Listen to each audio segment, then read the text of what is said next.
et sœurs dans le Seigneur Jésus, nous vous saluons.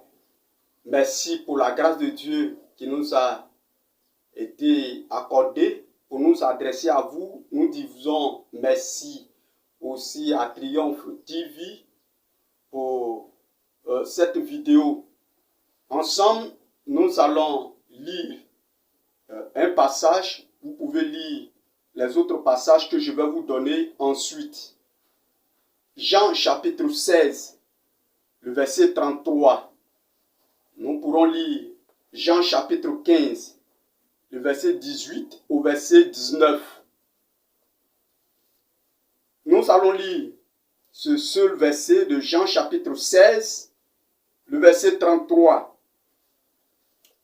Jésus dit ceci: je vous ai dit ces choses afin que vous ayez la paix en moi.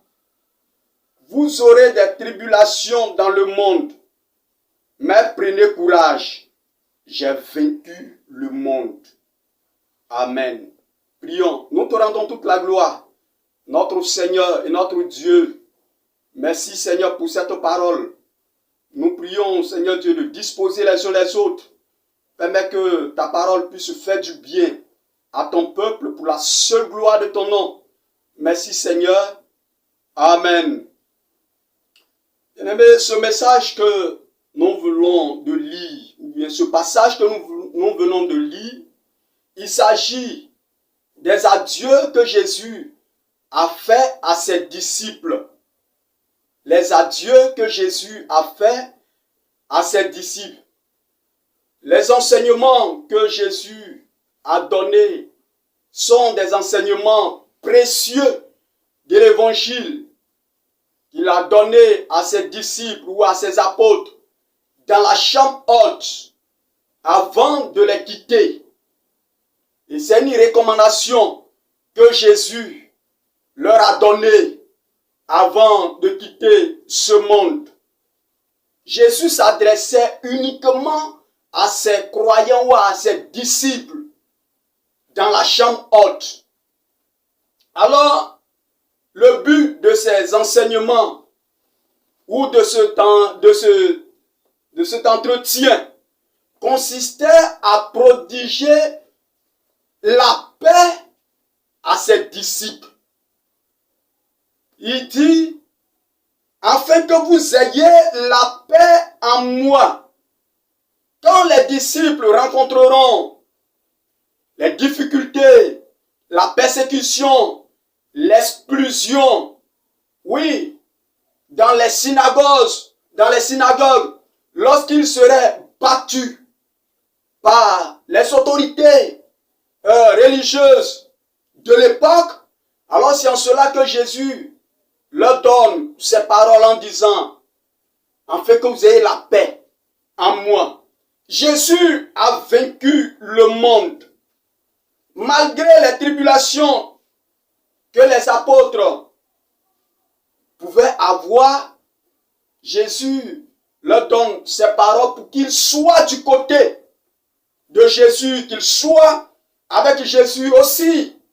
Par la venue du Saint-Esprit, les apôtres disposeraient d'une puissance en vue d'une endurance, d'un courage nouveau, afin d'affronter l'ennemi. C'est cet enseignement-là que Jésus a donné dans la chambre haute, depuis le chapitre 13 jusqu'au chapitre 17 de l'évangile de Jean. Notre sujet est ainsi libellé. Prenez courage. J'ai vaincu le monde. Prenez courage. J'ai vaincu le monde. Dans Jean chapitre 3, le verset 16, nous dit car Dieu a tant aimé le monde qu'il a envoyé son Fils. Unique Jésus, nous connaissons la suite. Est-ce que c'est de ce monde que Dieu a aimé, pour lequel il a envoyé Jésus? C'est pour ce monde-là que Jésus dit qu'il a vaincu. Non, bien-aimé, il ne s'agit pas de ce monde, ensemble des êtres vivants ou ensemble des êtres existants sur notre planète, il ne s'agit pas de ce monde, mais il s'agit plutôt du monde comme système diabolique, satanique, qui s'oppose à l'œuvre de Dieu, qui s'oppose à Christ. Il s'agit du monde des ténèbres dominé par Satan et ses suppôts et ses agents. Dans 1 Jean, le chapitre 5, le verset 19, nous pouvons lire cela à la maison. Il a dit que nous ne sommes pas du monde. Et le monde entier gît sous la puissance du monde. Le monde entier gît sous la domination, selon les versions, gît sous la puissance des ténèbres. C'est de ce monde-là que Jésus dit qu'il a vaincu, bien-aimés, frères et sœurs. Oui, c'est ce monde-là qui est la cause de nos difficultés, qui est la cause de nos problèmes, qui est la cause de nos maladies, qui est la cause, bien-aimés, de beaucoup de choses. Exemple, la crise sanitaire que nous vivons, qui nous a séparés les uns des autres, qui a entraîné même la fermeture de certaines activités, qui a entraîné, bien-aimés, le chômage technique de certaines personnes, et même la fermeture des églises. C'est de ce monde-là, ténébreux, qui manigance, qui travaille dans l'homme. C'est ce monde-là que Jésus a vaincu. Frères, sœurs. Et nous dit, prenez courage, j'ai vaincu ce monde. Aujourd'hui, je voudrais que nous puissions nous exhorter autour de deux pensées, autour de deux exhortations qui vont nous permettre de prendre courage. Oui, nous voulons vous exhorter autour de ces deux pensées qui vont nous permettre de prendre courage. La première pensée, bien aimé, Jésus a dit que nous ne sommes pas du monde. C'est la première pensée. Nous ne sommes pas du monde. Dans Jean chapitre 7, le verset 16, nous dit que nous ne sommes pas du monde, mais nous sommes dans le monde. Nous sommes dans le monde, mais nous ne sommes pas du monde. Et l'apôtre Jacques, chapitre 4, le verset 4 dit, ne savez-vous pas que l'amour du monde est inimitié contre Dieu? L'amour du monde est inimitié contre Dieu. Et celui qui veut être l'ami du monde est ennemi ou se rend ennemi de Dieu. Bien aimé, nous ne sommes pas du monde. C'est pour cette raison que nous subissons l'hostilité, nous subissons les oppositions de la part de l'ennemi, de ses agents, des démons. Les hommes du monde aiment ceux qui vivent comme eux, ceux qui marchent comme eux. Mais nous ne sommes pas du monde. Bien aimé, nous ne devons pas aimer le monde. La Bible nous dit que celui qui aime le monde passe et sa convoitise. Mais celui qui aime Dieu, c'est celui-là même qui demeure. Nous ne devons pas aimer le monde. Nous devons nous affectionner les choses d'en haut. C'est pour ce royaume-là de Dieu que nous souffrons. Jésus a dit dans Jean chapitre 14 que je vais vous préparer une place. Lorsque j'aurai fini, je reviendrai vous prendre avec moi pour que nous soyons dans le ciel avec Jésus. Nous ne sommes pas du monde. Ne nous attachons pas aux choses du monde. Sortons du milieu du monde. Que le Seigneur nous aide, bien-aimés. Nous ne sommes pas du monde. Nous ne devons pas aimer les choses du monde. Deuxième pensée. Jésus a triomphé des ténèbres. Jésus a triomphé des ténèbres.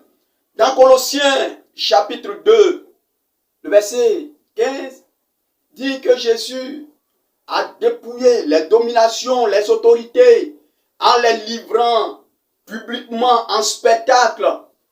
Il a triomphé de la croix des démons. Jésus a triomphé de toute la force satanique, de toute la puissance démoniaque du monde, en mourant sur la croix. En mourant, il a dominé sur le diable, sa puissance, sa force, la force que le diable a sur ce monde. Jésus a dominé sur ce pouvoir, a dominé sur cette force. Voilà pourquoi il dit qu'il a vaincu. Nous ne devons pas avoir peur, bien-aimés, de la puissance de l'ennemi. Jésus a vaincu l'ennemi à la croix. Oui, il les a dépouillés. Il a dépouillé l'ennemi de l'emprise qu'il avait sur les hommes, sur les femmes, qu'il tenait en captivité, dans le mal, sous l'esclavage du péché, de la maladie. Jésus les a dépouillés. Il les a dépouillés. Il nous a arrachés de sa force. Il nous a arrachés de sa puissance. Il nous a arrachés de la puissance de l'ennemi. Contre la volonté du diable. Contre sa volonté, Jésus nous a arrachés de sa force. Voilà pourquoi nous ne devons pas nous décourager. Nous devons continuer à prier l'Église. Nous devons continuer à prier le Seigneur. Si les églises sont fermées, si on n'arrive pas à se voir, nous devons continuer, nous devons prendre courage, continuer à prier le Seigneur. Les églises sont fermées, mais la prière reste le moyen toujours ouvert pour avoir accès à Dieu, pour donner nos requêtes, nos supplications au Seigneur. Nous ne devons pas avoir peur. Nous devons toujours continuer à prier le Seigneur. Aujourd'hui, bien-aimés, nous ne devons pas nous décourager. Nous devons prendre courage. Jésus a vaincu ce monde. Nous allons prier le Seigneur. Nous allons dire merci à Dieu pour cette parole.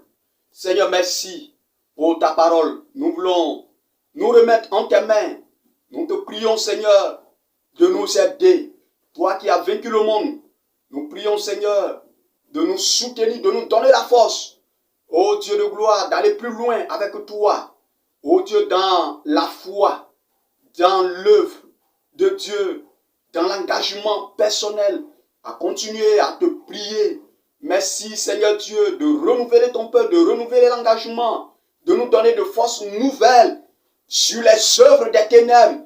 Merci pour ton assistance. Bénis ton peuple, Seigneur. Que la gloire, que l'honneur te soit rendu. Merci, Seigneur. Au nom de Jésus. Amen.